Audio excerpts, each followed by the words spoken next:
everyone, welcome back to my YouTube channel, The Aguilar Adventures. It's Kaiza here, your to-go for travel tips and adventure vibes. So if you are new here, please don't forget to subscribe and ring the bell so that you can never miss out any of my latest vlogs and travel tips.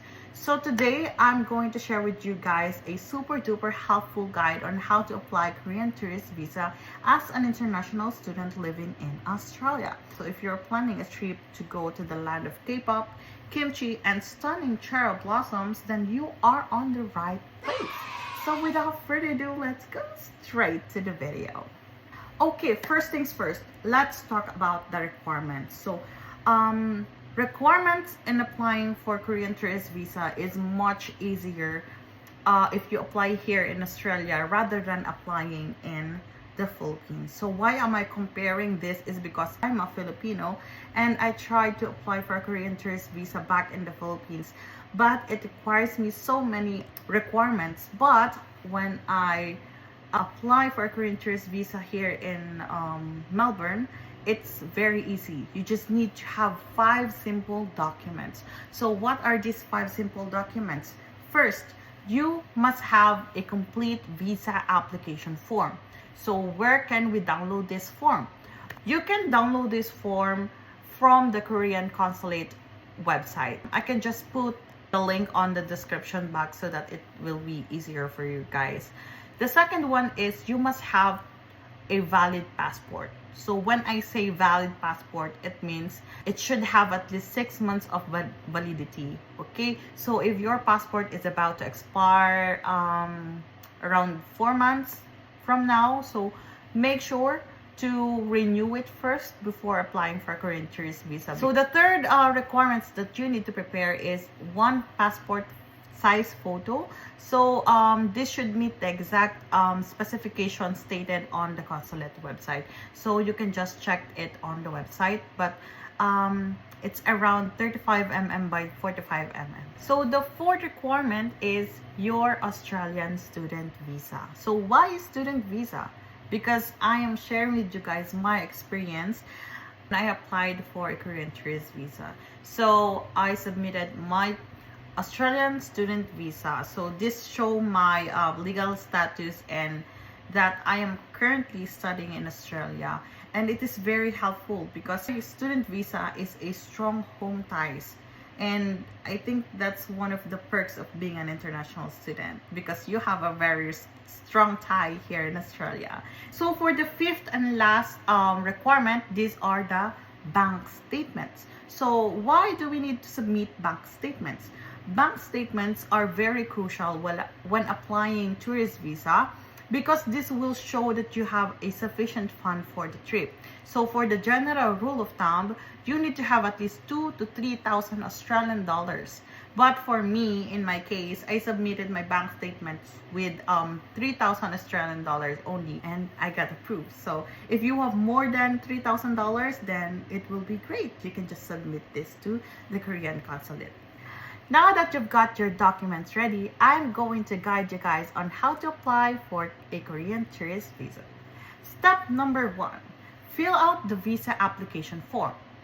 Take time to double check every detail to avoid mistakes. So as for me, I didn't put any NA or not applicable to those questions that not applicable to me.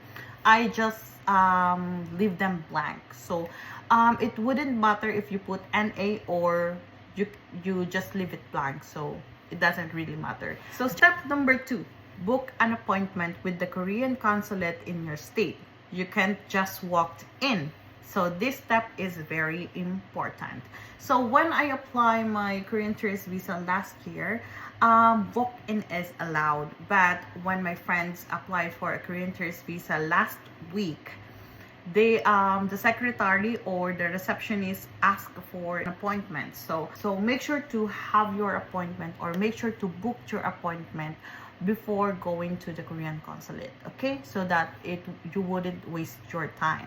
Okay, step number 3, pay the visa fee.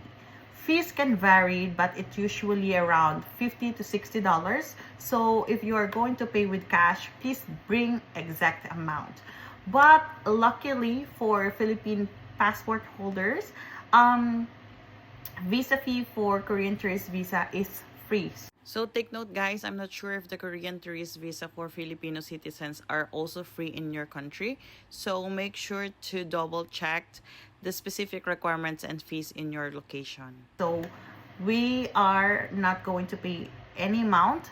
We are free. So take advantage of that. Step number 4, submit your application and documents in person at the consulate.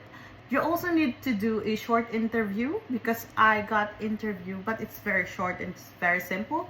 They just ask me if I am working and if is it hard to study and work at the same time.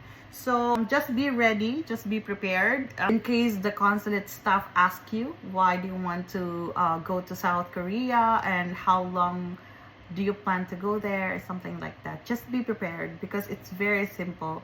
And also guys, if you want to have a multiple entry, you can just request it.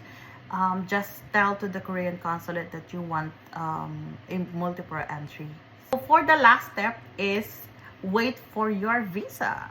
It typically takes around 10 to 14 business days. The Korean consulate staff will not going to text you or email you or notify you if your Korean tourist visa is approved. Before you leave, the Korean consulate staff will give you a piece of paper with a stamp of date. You can go and collect your passport. And that's it.